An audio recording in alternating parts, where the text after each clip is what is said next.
Betul ke Ustaz penyakit corona telah dinyatakan dalam Quran?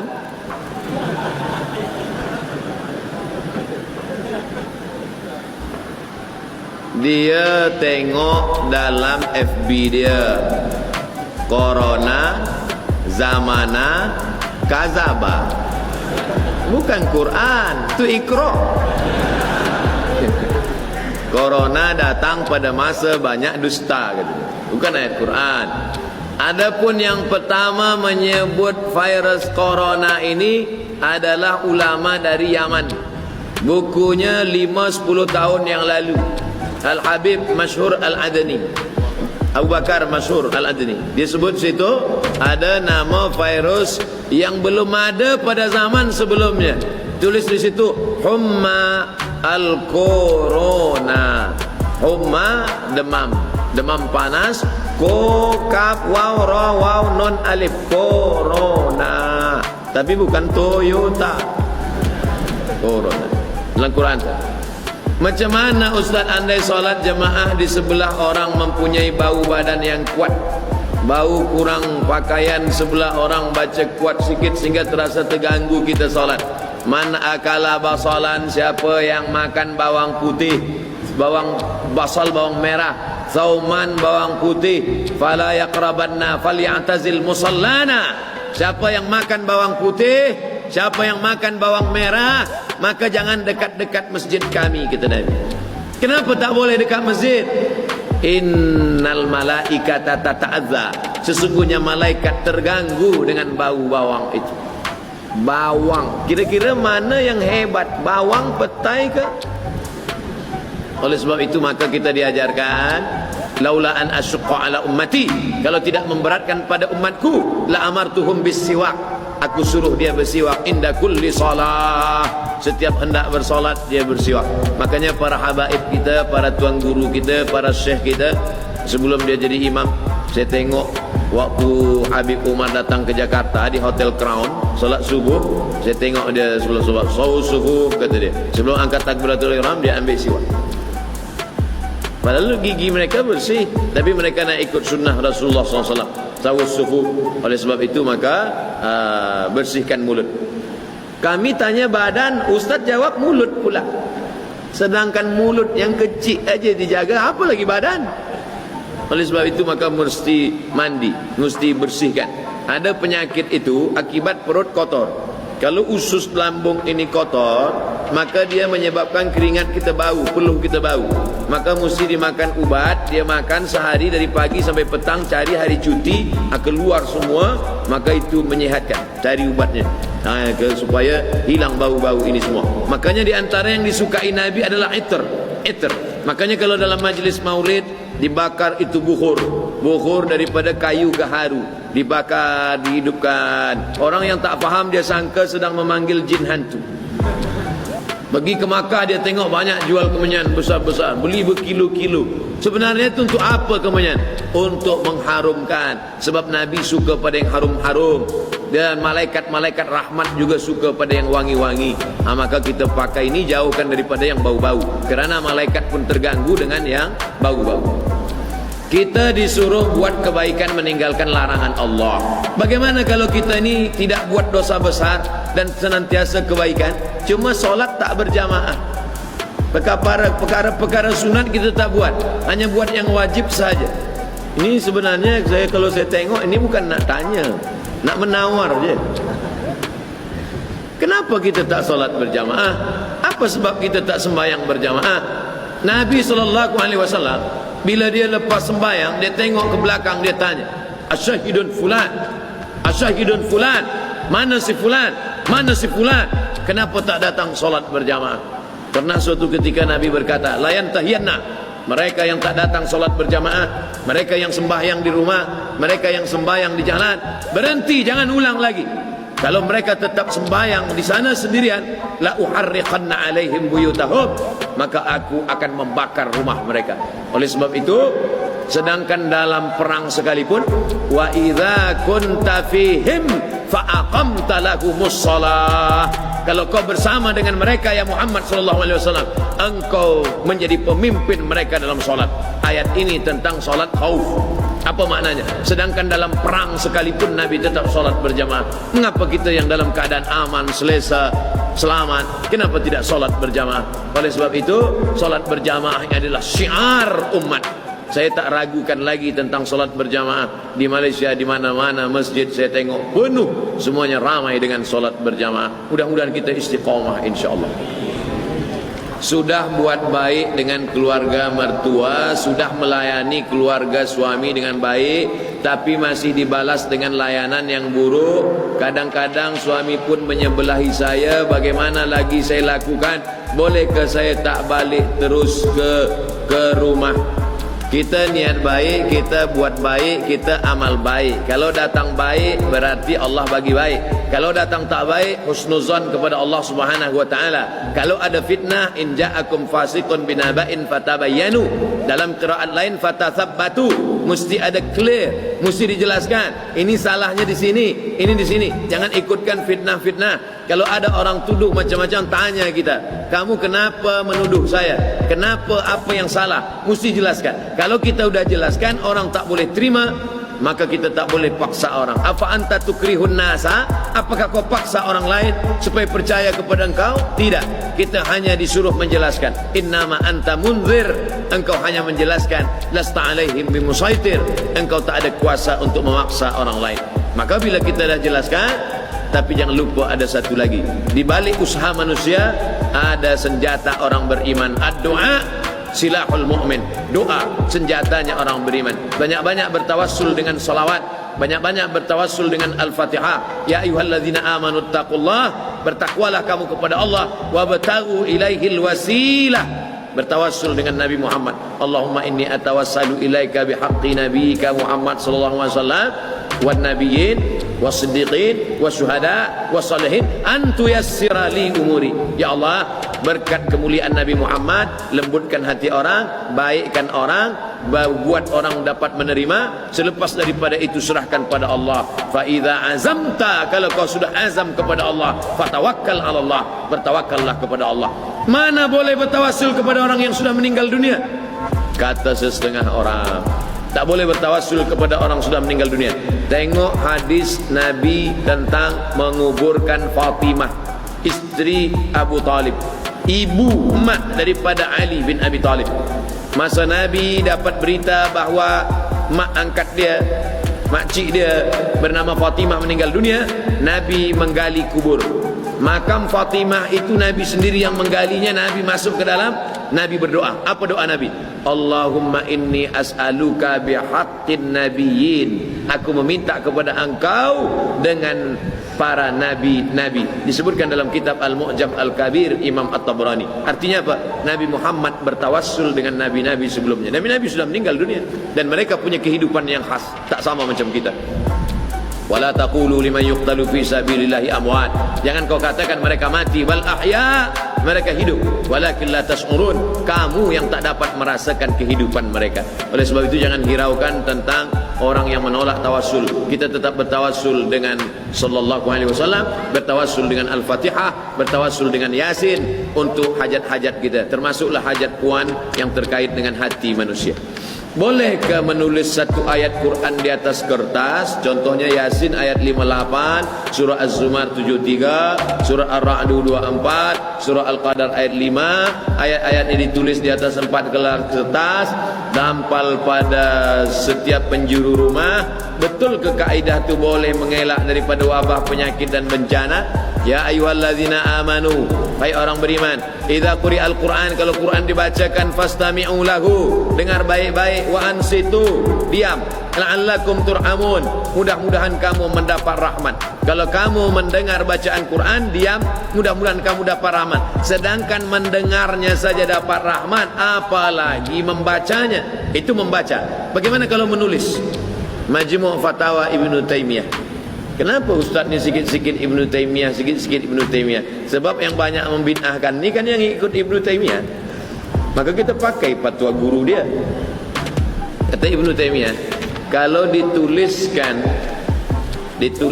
ayat di kertas, dituliskan ayat pada mangkuk, tuliskan ayat pada mangkuk dengan tinta, buat dawat, tapi dawatnya tak ada racun. Selepas dituliskan itu, lalu disiramkan air, lalu kemudian airnya diminum, maka boleh untuk istisqa. Oh, itu kan ulama belakangan. Bagaimana dengan kalangan salaf? Abdullah bin Abbas, kata Abdullah bin Abbas, dituliskan ayat di kertas, lalu kemudian dituliskan ayat di kertas, lalu kemudian dimasukkan ke dalam air, lalu kemudian air itu diminum pada orang yang akan melahirkan anak, diminum untuk memudahkan dia. Lalu kemudian orang memilihlah ayat-ayat yang bersesuaian, namanya tayamun. Tayamun artinya mencari yang bersesuaian. Dituliskan orang ayat di situ. Tok Guru, ayat apa yang Tok Guru tuliskan tadi? Dia tengok baca, idza zulzilatil ardu zilzalaha. Apa hubungan dengan orang melahirkan? Wa akhrajatil ardu athqalaha. Sebagaimana keluar isi dalam perut bumi, keluar pula lah anak dari perut istrimu, kata dia.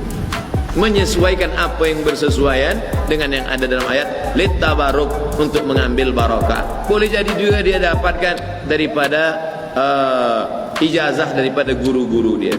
Saya dulu waktu menulis risalah doktora, musyrifnya namanya Profesor Syekh Umar Al-Ma'ruf Ali. Saya datang ke rumah Syekh Umar Al-Ma'ruf Ali, dia tulis ayat. Setelah dia tulis ayat, lalu kemudian dia lipat. Setelah dia lipat, dia gulung, dia ikat pakai benang. Dia bagi pada ada jamaah yang sakit. Saya tengok saja. Dalam hati saya, ni nampaknya bid'ah ni. Wa kullu bid'atin dhalalah wa kullu benar. Apa kata dia? Abdul Somad, hadhihi tamimah syar'iyah. Ada yang tak boleh, haram, tapi yang ini boleh sebab ini syar'i. Ini ayat-ayat ruqyah. Mungkin dia tahu dalam hati saya nak salahkan dia. Ittaqu firasatal mu'min. Oleh sebab itu boleh. Cuma yang dikhawatirkan kalau dia buat gini nanti dipijak. Ini dikhawatirkan jangan sampai dipijak orang sebab dia letak dalam tanah, tak boleh, haram. Atau dia bawa ke dalam toilet, maka ini haram. Jadi sebalik. Maka sebagiannya lagi pula ada yang menulis huruf saja, dia tidak sambung untuk mengelakkan kalau bersambung dia khawatirkan akan. Kalau ingin dia buat, maka dia buat seperti yang dalam cawan, atau dia tuliskan kertas dimasukkan sebagai doa istisqa, atau yang dia bacakan kemudian dia hembuskan ke air. Adapun yang dikhawatirkan dipijak, dikhawatirkan terkena najis, dikhawatirkan bawa masuk ke dalam toilet, maka sebaiknya dihindarkan. Untuk apa? Ihtiyat, untuk lebih berhati-hati. Tapi hukum asal istisqa dengan Quran, maka dari Quran sendiri. Wa nunazzilu minal Qur'ani ma huwa shifa. Kami turunkan Al-Quran ini adalah untuk syifa, untuk obat. Kenapa Allah tak mengatakan dawa? Obat dalam bahasa Arab dua, ada dawa, ada syifa. Ternyata dalam bahasa Arab, kalau dawa boleh sehat, boleh tidak. Tapi kalau syifa pasti sehat dengan izin Allah. Maka Allah gunakan kata wa nunazzilu minal Qur'ani ma huwa syifa, bukan wa nunazzilu minal Qur'ani ma huwa dawa. Wallahu a'lam.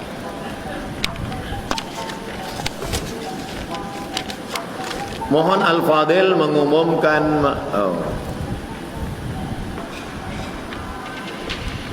Masjid Negeri Sultan Ahmad I dibantu oleh unit amal membuat kutipan sumbangan ramai, meningkatkan lagi pengimarahan Masjid Negeri Sultan. Segala sumbangan diucapkan ribuan terima kasih. Saya biasanya dalam tazkirah, kalau di Indonesia Tabligh Akbar ada kumpulkan derma, biasanya saya tengah tazkirah tu ada kotak-kotak. Tapi nampaknya di Pahang tak ada lagi orang bagi pakai box kotak sedekah, sebab dia terus saja transfer melalui bank.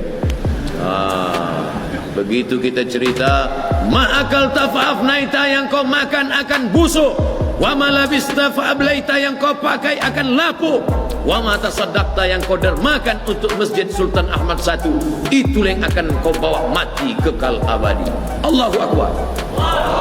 Dia pun terus keluarkan handphone, dia tulis transfer ke bank. Lepas itu dia pun menangis. Kenapa menangis? Rupa salah tulis. Nak tulis 100, dia tulis 1000.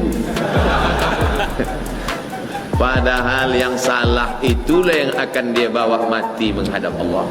Tulis 100 betul, ada di rumah 1 juta, yang dikirim ke masjid 100. Kira-kira kalau kita mati, yang kita bawa mati yang 100 itu atau yang 1 juta di rumah? Banyak yang takut jawab. Yang 100 itu yang akan kita bawa mati menghadap Allah Subhanahu wa taala. Yang lain tinggal. Sekarang itu punya kita. Itu kereta siapa? Kereta saya. Itu rumah siapa? Rumah saya. Itu kebun siapa? Kebun saya. Bila? Sebelum malaikat maut datang. Selepas malaikat maut datang ada punya kita? Tak ada. Semua dibagi kepada ahli waris. Habis.